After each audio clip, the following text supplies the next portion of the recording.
Hi, Total Recapped here. Today we will be going through the events of the 2012 sci-fi action movie Men in Black 3, directed by Barry Sonnenfeld.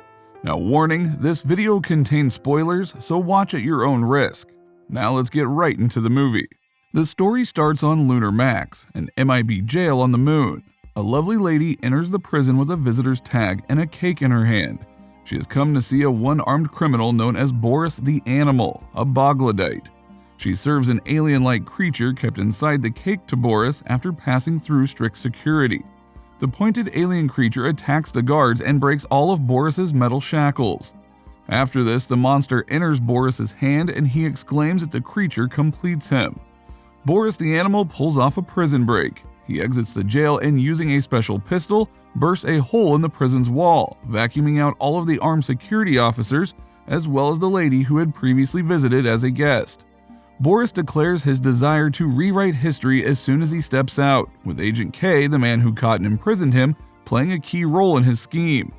Agent K and his companion, Agent J, are on Earth when they learn of the jailbreak and cover up the arrival of an extraterrestrial spaceship.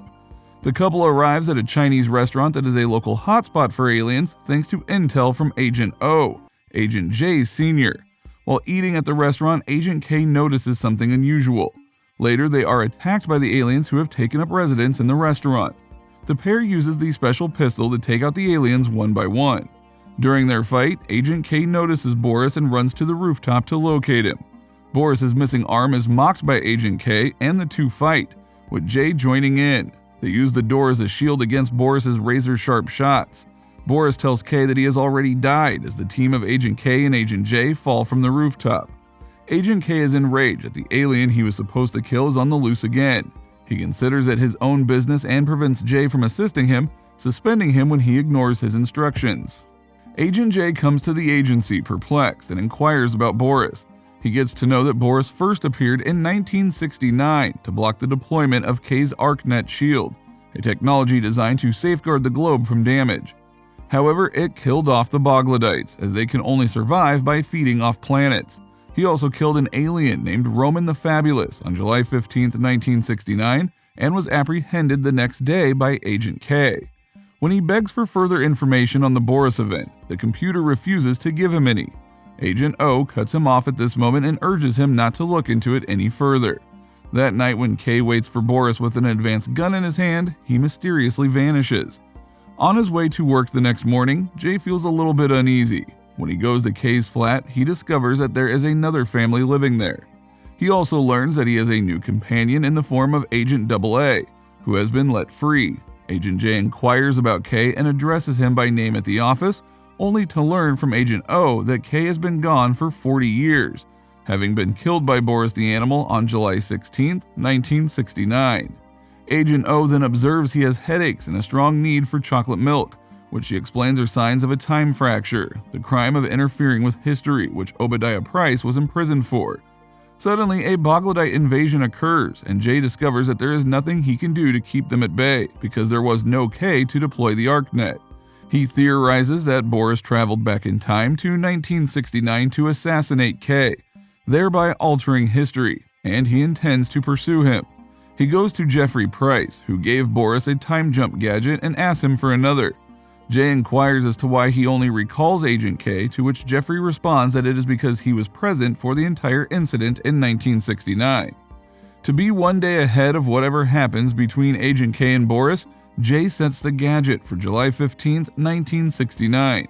He then triggers the gadget by leaping from the Chrysler building just as the Boglodites are about to launch their attack. Jay arrives on July 15, 1969 with the goal of capturing Boris as he prepares to assassinate Roman the Fabulous. Jay discovered this information on Boris's whereabouts while doing an inquiry on the workplace computer. However, he is delayed in traversing the 1969 period due to a confrontation with two racist officers, and arrives too late to prevent Roman's murder by 1969 Boris. He spots Boris fleeing and prepares to kill him with his gun. However, he is interrupted by 1969 Agent K, who subdues him and transports him to MIB headquarters. No one knows Jay at the headquarters since all of the officers are from the past. Agent K grills Jay with a barrage of questions, but Jay remains silent because he knows that no one would believe him. When he is faced with having his memory erased, he reveals to K some of the truth. He came from the future to stop another time traveler from changing history. He advises K to murder Boris the next time he sees him, rather than capturing him and destroying one of his hands. He also indicates that K will confront two Borises tomorrow, one from the future and one from the present. When K hears this, he pauses the machine that was supposed to erase Jay's memories and asks him how he knows so much. Jay reveals that he is from the future and has traveled back in time to assassinate Boris. Hearing this, K finally begins to have some faith in Jay. In the following scene, Jay and K are seen in a car, and K inquires about their location. Jay responds that based on the information he obtained from the computer, they must be heading towards a factory. Following a trail of clues, K and Jay arrive at Andy Warhol's factory complex, where Warhol is revealed to be an MIB Agent W. He informs the duo about Griffin, an Arcanian entity with the power to foresee all timelines and futures, who came to live on Earth after his planet was destroyed by the Boglodites.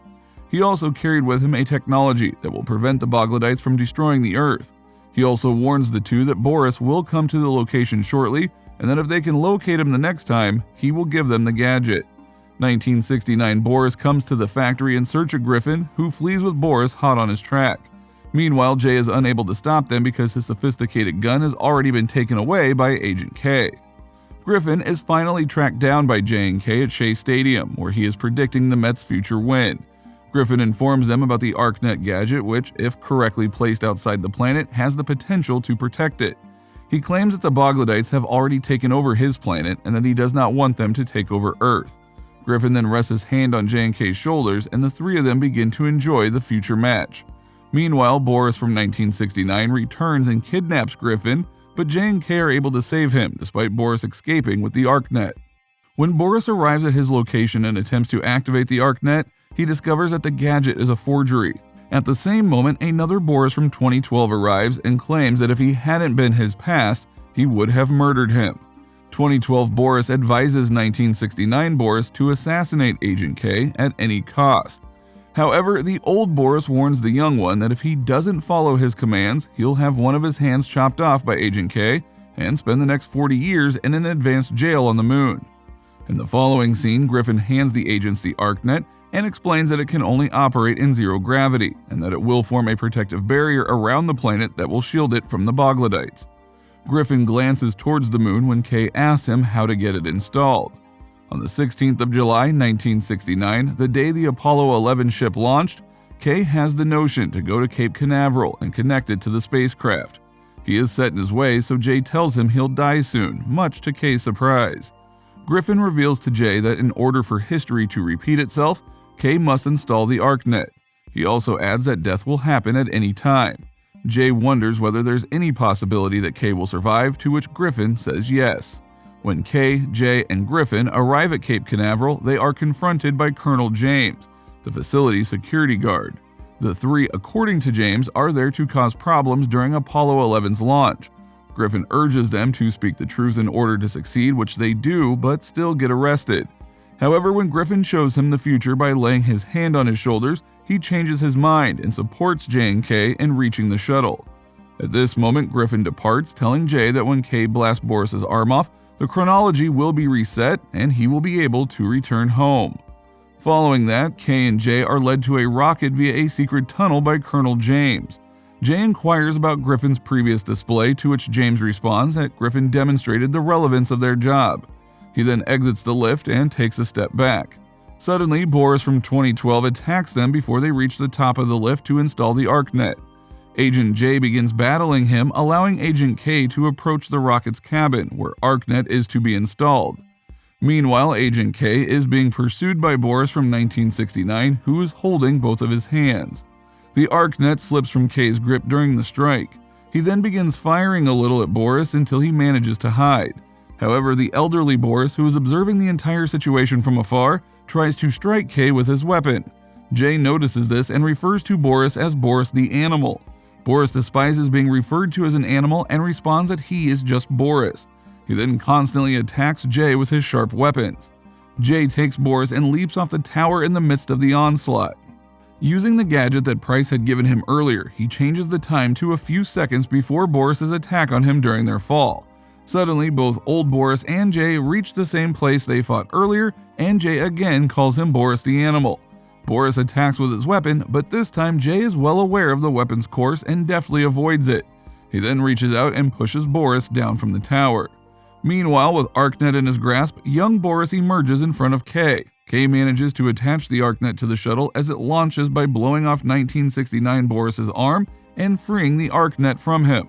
As the rocket is set to fire, Agent K dashes out of the tower as fast as he can, before the exhaust heat kills him. As Jay prepares to time jump home after the launch, he sees a K thanking the Colonel for his support and giving him a position with MIB from afar. The Colonel is later killed by Boris from 1969, but K kills him quickly. 1969 Boris expected to be arrested for the next 40 years and then go back in time, but Jay had previously advised K to straightaway execute Boris when he surrenders. The Colonel's kid arrives seeing for his father, and K neuralizes him and takes him for a walk. Jay is taken aback when he discovers that the kid in the picture is him, and that K has played an important role in his life. When he returns to the present, he tells K that he knows what occurred and that he understands, and K replies that having Jay as his partner was a privilege. Griffin gleefully observes that everything went smoothly until he notices that K neglected to leave a tip and foresees a meteor slamming onto the Earth. Then K reappears and departs the tip, and Griffin is relieved to see a satellite arrive in the meteor's course, halting it and ensuring the safety of the Earth. And that was my recap of the movie. Hope you enjoyed it. Now comment on what your favorite part was, and make sure to hit the like button, leave a comment, and subscribe to our channel. Until next time, take care and goodbye.